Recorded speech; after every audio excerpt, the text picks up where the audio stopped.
My name is Isha Tamir, and Lawrence and I have been working together since 18 years now, since the year 2000. So we came a long way, and we came a long way to Rio now.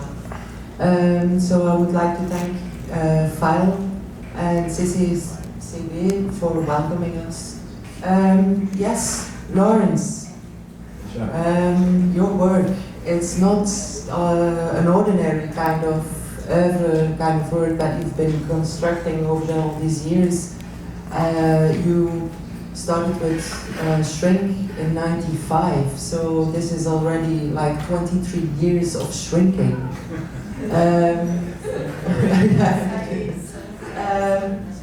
But your installations always look like performances, not only Shrink, but also Nemo Observatorium. They're kind of living installations, and you need the visitor. Why? Why do you need a visitor? Well, maybe I could go back in the beginning, when I was a beginning artist. I did some volunteer work, often in theater. I was studying industrial design at the time, and I think that was a great introduction into technology. But in my free time, I worked a lot in theater, just helping out other stage designers maybe, and then I was really fascinated by the human body and the fact that if we see another human being, we are always super interested. If we are in an exhibition and there are great paintings and fantastic work, so I got very interested in bringing some, can you say, temporality into visual work, so something that changes it from a static object into something animated. And the same is also true for the visitor. Let's say that in a work like Shrink, the work is only complete, or the image is only meaningful when we see a human being inside trying to adapt to this strange environment, trying to survive in a way. Yeah, well, and the same for Nemo Observatorium. If there is no visitor, pushing the button, nothing happens. It's... Yeah. Well, I think in Nemo Observatorium, of course, you could say it is also interesting to watch from the outside, but I think it's much more dramatic or theatrical to see this small human person inside this complex environment, trying to make sense, trying to get an overview, trying maybe to see how the patterns are repeating, and slowly understanding that it's impossible to get to full control of this environment. So that's a bit the metaphor maybe of Nemo Observatorium for us, our real life. Also, we are always in the middle of things, and it is, in a way, I was just visiting the exhibition about the Museum of the Future, where they are always raising these questions about how will we live in the future and how can we prepare ourselves for the future. And I think the main skill we have as human beings is we cannot predict the future. We can maybe see some lines at certain directions, but in the end it will be unpredictable. And our skill as human beings is to adapt to the new situations. When we're talking about the future, people might have noticed that if you add a date to an installation, to the title of an installation, you're always adding a zero. Could you explain why you're doing that? Well, that's a small trick, let's say, to, in a way, when we talk about the future, we think about 50 years ahead, maybe 100 years ahead, like in the museum also they talk about this scale. But if you talk to a geologist, he will talk about 10,000 or 2 million or 20 million years ago. So by adding a zero, I try to expand a bit our scope of time. So you're very optimistic. Yeah, I hope to be remembered in millions of years. Talking about Nemo Observatorium, people might wonder where did you get this idea to make to put people in the middle and exhibit the visitor in the middle, in the eye of the storm? Well, it's always hard to trace back where ideas come from. For me, it's very often a process. My inspiration often comes by failing on the project before, things that break down, things that happen, can become inspiration for the next project. I love to build and construct and learn from the physicality of things. That's maybe also why my work involves physical experience. It's not only a visual thing to look at, it's something tactile, it's something to feel, it's something like the corridor. It's also a space where you have to find your orientation. But to get back to your question, the first idea for Nemo Observatorium was really to make, as the drawing I showed in the very beginning, to make a whirlpool in the water. That would be kind of a negative fountain, if you like. The drawing you saw here was actually a proposal for a memorial for, in Norway, there was like an open call. I didn't get the grant, but that was how it started. And then as I was building it small scale first and then trying to scale up, it turned out to be way too heavy, way too expensive, way too difficult to travel with. So I started to find a solution that would be more compact, more easy to travel. And I think that's really a very big part of my work, of my daily life. It's not only the purely artistic idea of, okay, this is fantastic, this is great. It's really a long process that involves a lot of compromises, a lot of frustrations, and a lot of time. And eventually, for example, Nemo Observatorium is maybe model number 6. I didn't really count, but it's not thought of, drawn, and then made. What amazes me is, and I heard it from Paula as well, she was mentioning, in fact, there is no real technology involved in Shrink and Nemo.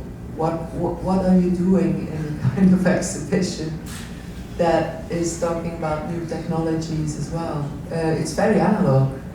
Yes, and actually these works have been presented on many new media festivals that are involving much more high-tech equipment than I do, or than at least in these projects. But I think it was also at Ars Electronica, and that was kind of a controversy at the time because it won the Interactive Art Prize. Very happy about that. And the people were like, "But come on, this is not electronic art. It's just maybe there's some electricity involved, but it's very simple." But I think the message they wanted, I don't know, just thinking loud, but I think they thought, well, this work is something that offers really an immersive experience, and it shows a human being surrounded by pixels maybe. There was a lot of digital video art present at the time. And maybe it was a statement, okay, it's not only about technology for technology's sake. It's important that as a visitor we also have an experience, maybe an emotional experience, not only an, it should not, I think, if I may be so bold, I think art and technology is great when it goes beyond the fascination purely for technology.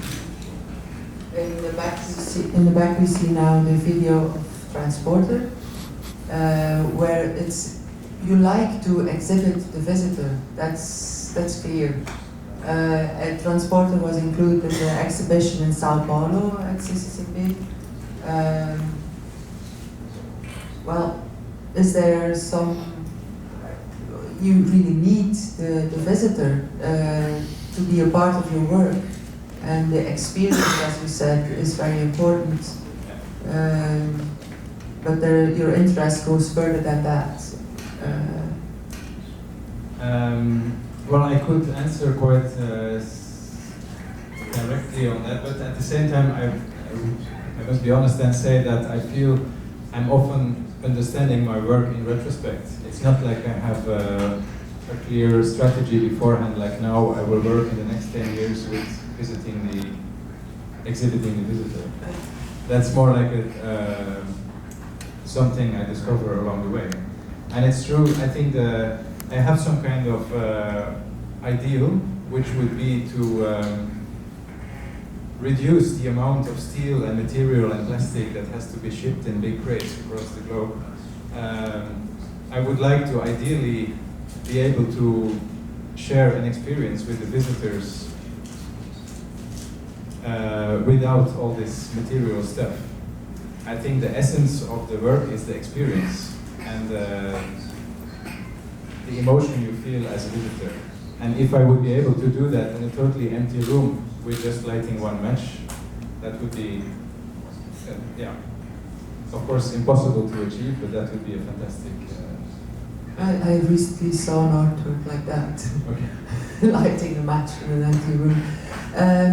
But from my point of view, your work is appropriated by so many fields in the arts. It's not only art and technology, it's not only new media art, but you're also working a lot with scenography. You're asked as a scenography to create concepts for dance performances. Well, this is a scenography as well. I mean, it's really two activities that complement each other very much. For example, this project was originally designed as an installation that visitors would experience, and then at some point, actually many years later, a director asks, "Okay, this I would like to use this for a piece of Beckett, I think it was."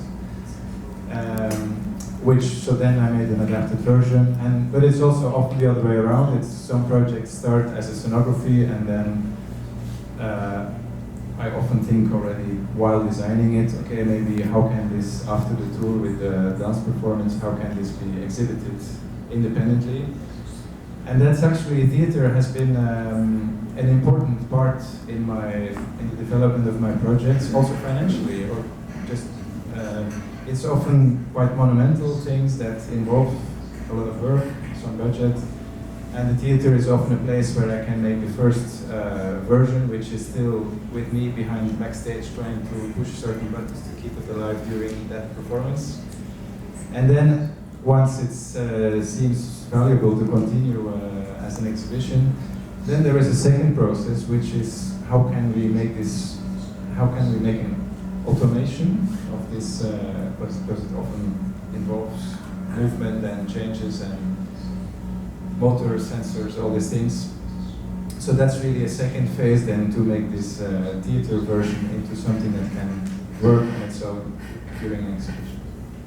Well, and recently you started to work like a collective with dancers, writers, and you created 2 new works, which are the most recent projects. It's maybe interesting to look into the future and see, for example, Polygon. Please enlighten us about Polygon. Well, yes, maybe back to this project you see here is the exhibition version of something that was designed for performance together with, I'm still a bit hesitant to call it my collective, but it's a really great group of a writer and a theater actor and a musician and a dancer. And we somehow have a very flat structure. And I remember I was working like that as a beginning artist with no hierarchy and this kind of horizontal structure, which is a typical thing. But now I think it's people that have 20 years of artistic experience, and now I feel we can work in a very easy way together. And this project, Polygon, was, as I say, I'm now in the last phase now to make it ready for exhibition. Yes, because until now it was part of the performance State and Ecstasy. Yes, State and Ecstasy, which was a bit a question about how can we change our society, how can we find new ways of collectivity. Maybe that's the way that we can go into the future, by more collaboration. This is something that slowly has been disappearing, also in a state like Norway, where everybody thinks things are perfect, but collectivity is something that will be an essential element, I think, if we have to face the climate change, for example. We have to find common rules work together. And after this trip and experience, positive experience in Rio, your next presentation will be at the Beaux-Arts Museum in Brussels, where you're presenting your installation Bubble, which was, in the origin of Bubble is like putting people in a safe space, in a space you can heat. And now it became a space in which you can perform and on which you can lie. Yes, this was maybe also an example of, actually with the recent projects, I really try to make things that are really compact, maybe still have a monumental scale as in the exhibition, but I really try to make things that are light to travel, that are less heavy on the environment. And this in a way is a big inflatable where the audience can enter, but it actually fits in a small box that's easy to travel with. Yes, you can see here that the audience is in the bubble for a performance. Yeah, so this was a project all about breathing, about how, well, the breathing of our physically for us as human beings, it's an essential thing that we do, but also the cycles we can see maybe in the way the planet is breathing, the way the cycles are going. Yeah, well, the audience is sitting in a gigantic lung, in fact. Yeah.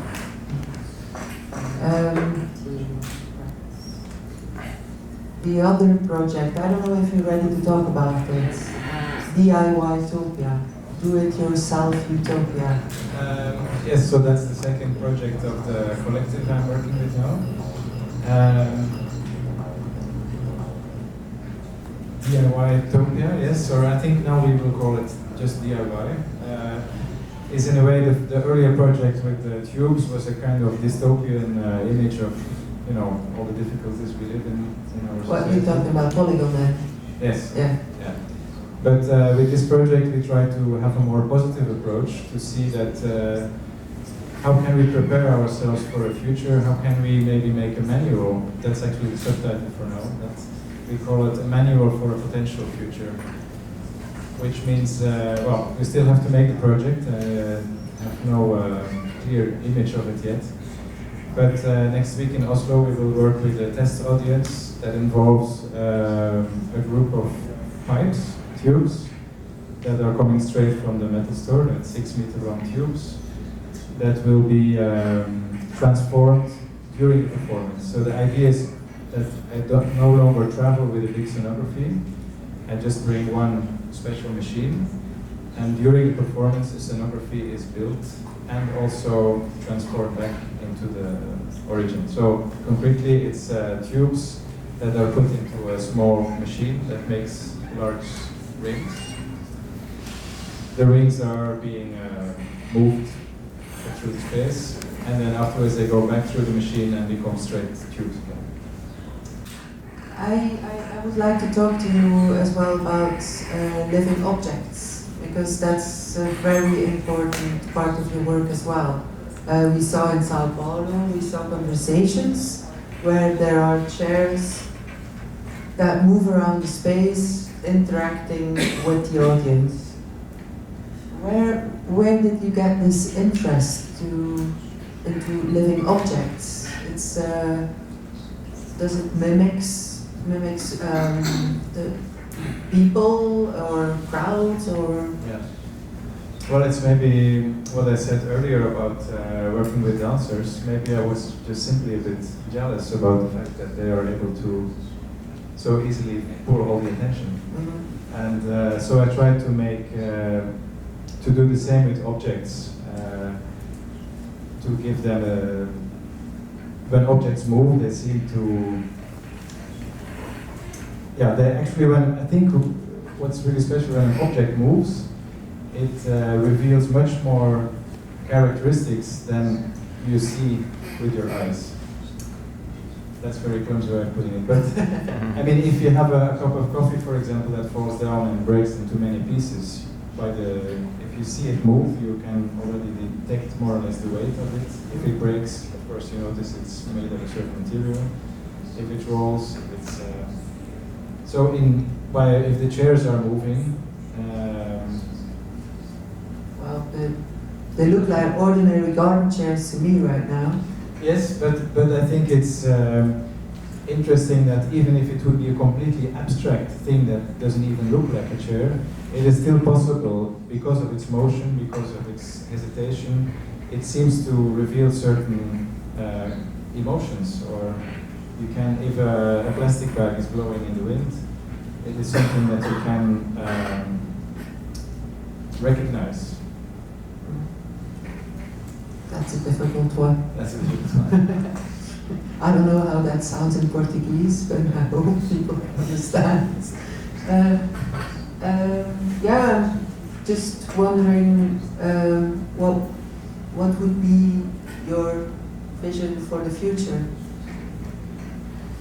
The future of your work, the future of what you want to do, dreams, something that you want to realize in the coming years?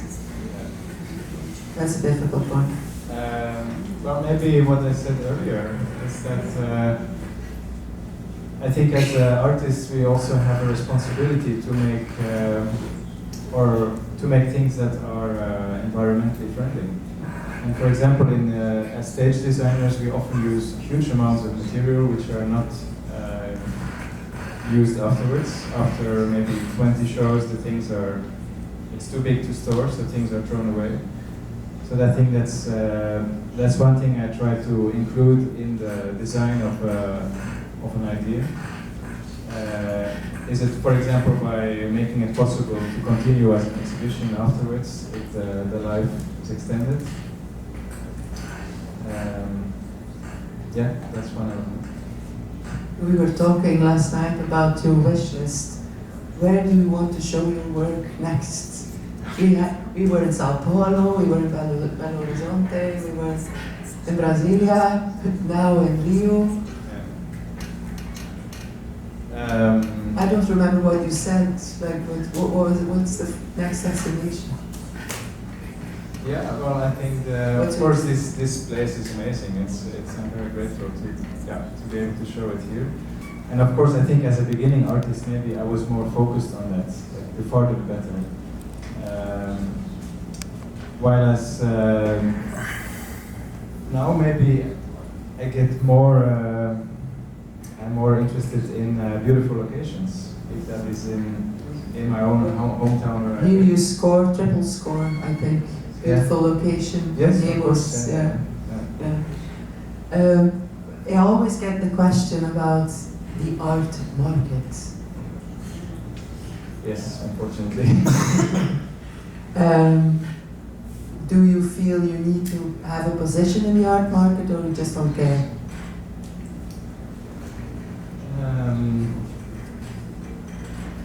Well, let's be clear about this. My work doesn't sell. It's, That's why I'm asking you. But at the same time, I'm very happy that I can live from it, and or live from it comfortably. So I think, of course, living in Norway or in Europe, we have a great support system for the arts. So in a way, that's not the same as selling your work, but for me, that's the essential. For me, that's the most important thing, or I'm very happy about, is that I'm able to choose what I will make and get support for that. Of course, it would have been great. At the time, we were at several art fairs in Madrid or New York, and then you have certain expectations. But I think this work, I think, already know that the new media art is people are very skeptical about buying or investing in things that are quite technical, meaning involving maintenance. If you buy something, will it break down? How long will it? How much will it cost in the long run? So that's. But I think these are things. More and more, you see small companies who start to specialize in this kind of media art. I mean, technical support teams that are specializing in that. I think maybe it's the same as with video art. In the beginning, nobody wanted to buy video art, but now that's perfectly, or at least rather integrated in traditional collections.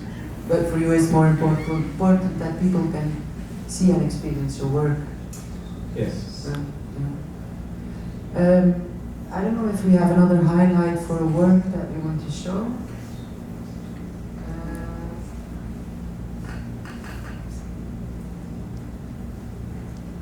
Well, next up is also next week. There's a compass. It's an orientation machine. Yeah, unfortunately there's no video of it. But in a way, earlier you saw the moving walls, which is again a big box to send. The compass, in a way, is the negative of this installation, which I made afterwards. And here it is a machine that you wear around your waist. You walk into a completely empty space, and there are certain electromagnetic fields. It's a kind of map, if you want, and you will feel, as you walk, the machine will guide you into different directions. So it's like you are walking in a virtual architecture. So the without virtual reality. Yes. So it's a tactile. You are physically moved. Yeah. And you see the map in your head.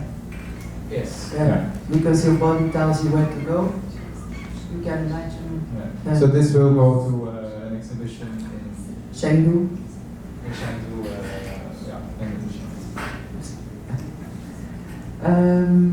Maybe there's some questions from the audience, if that's all right, or is that too early? Yeah.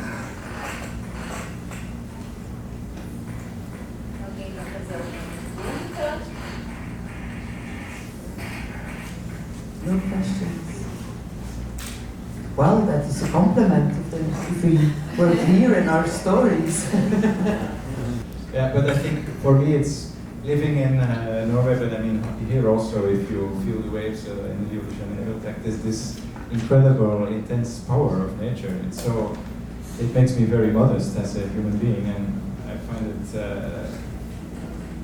Yeah, I think we are very when we talk about the future, or I think we are very focused about we human beings in the future, but I think the planet is can live without us.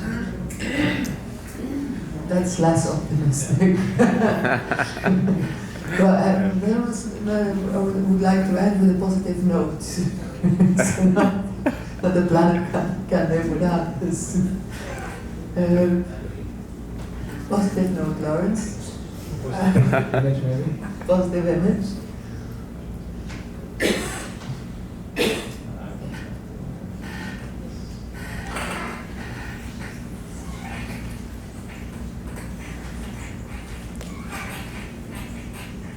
Yeah, this is boys never grow up, and they can in fact, Lawrence is inventing machines that are not really useful. So this is the installation Dollen. There's huge spinning tops, and which one is the automated? Yeah. The one on the top right is motorized, and the other ones are manual.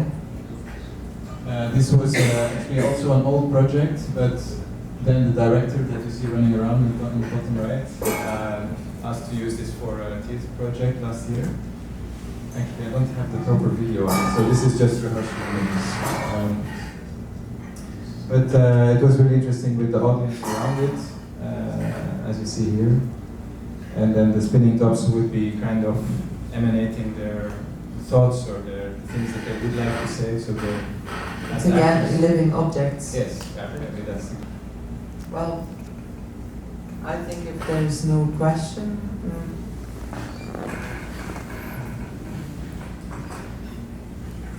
Please feel free. Grab your chance to ask a question.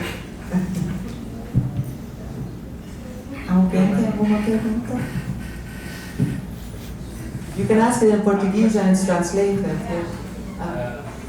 About the installation where you the compass, how do you force a human to go in that direction technically?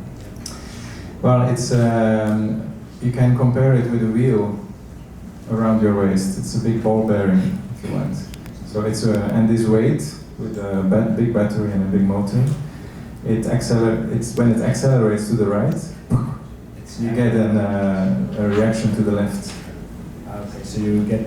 So it's like, yeah, like if you start, yeah. So it's a weight that shoots to the right, and the direction is that you go to the left. It's fixed on your waist with an inflatable cushion. So you are actually the axis of the wheel.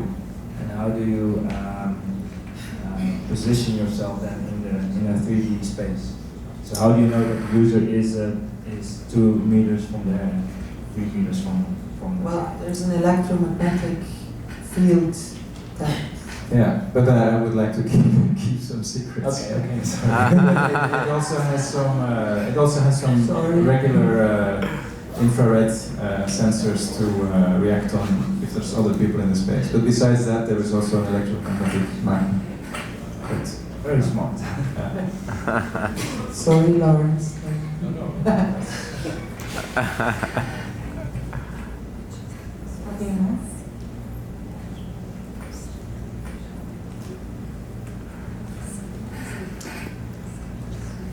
Can be in Portuguese, huh?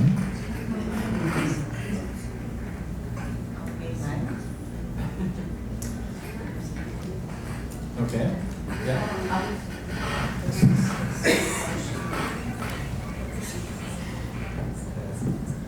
Eu vou aproveitar para perguntar sobre esse último trabalho dos peões, porque até no primeiro momento eu achei que eram máquinas estranhas, era busca por máquinas inúteis, mas só de chamar de peão já tira eles dessa zona de máquina inútil. Então eu queria saber qual a relação que você estabeleceu ao optar pelos peões e se é assim que a gente deve chamar, ou máquinas inúteis. Você entende? Minha pergunta? I think so, yes. It's an interesting question. Yeah? Mm-hmm. We're talking about the anti-automaton. Yeah. Yeah. Maybe you can say something about it. You say something. I'm interviewing you. Okay. Well, yes, I think the nice thing about the tops, I can show a little video after, is that some of them are exactly as very clumsy and others seem more determined. And that's how a very abstract thing is, actually it's just a piece of wood with a stick, the regular tops. They are again 7 exactly, I made them exactly the same, but as they move, they seem to be different because there are small irregularities maybe in the floor, maybe in the way I made them, it's not exactly as perfect as I wanted to. So these small deviations make that each spinning top moves slightly different, and some seem, and that's when you start to engage with them, or that's when you start to associate a certain character to them. One seems more aggressive, the other one is more hesitant. So I do like this idea of making machines that are not perfect, or machines that are supposed to repeat themselves, but they can't because they are small. It's not made as perfect as it's normally in industrial context. And that's when it becomes interesting, I think. And that's what Isha was mentioning, this term of the anti-automaton. I mean, normally in industry you make things, a video projector is supposed to project exactly the same thing. But my things are often deviating, and that's when they seem to reveal a certain character or a certain hidden life. Yeah, it's true, even if all conditions are the same. Like if the same material, the same motor, the same technology you're using, then you always see something different. Like with Nemo, you could say you see the same patterns over and over again in Lawrence's work, because it would be possible if you develop something that it would be the same over and over again, but that's not what's interesting for Lawrence. these spinning tops become like dancers. In fact, there's like performing living objects.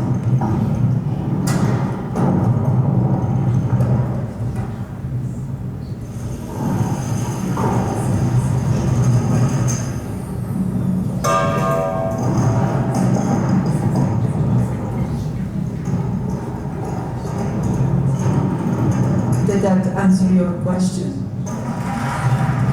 Okay. Gostaria de agradecer então ao Lawrence Isha pela conversa e pela apresentação da obra, das questões que ele nos trouxe, e lembrar que a exposição vai estar em cartaz até o dia 4 de junho. Muito obrigado, boa noite.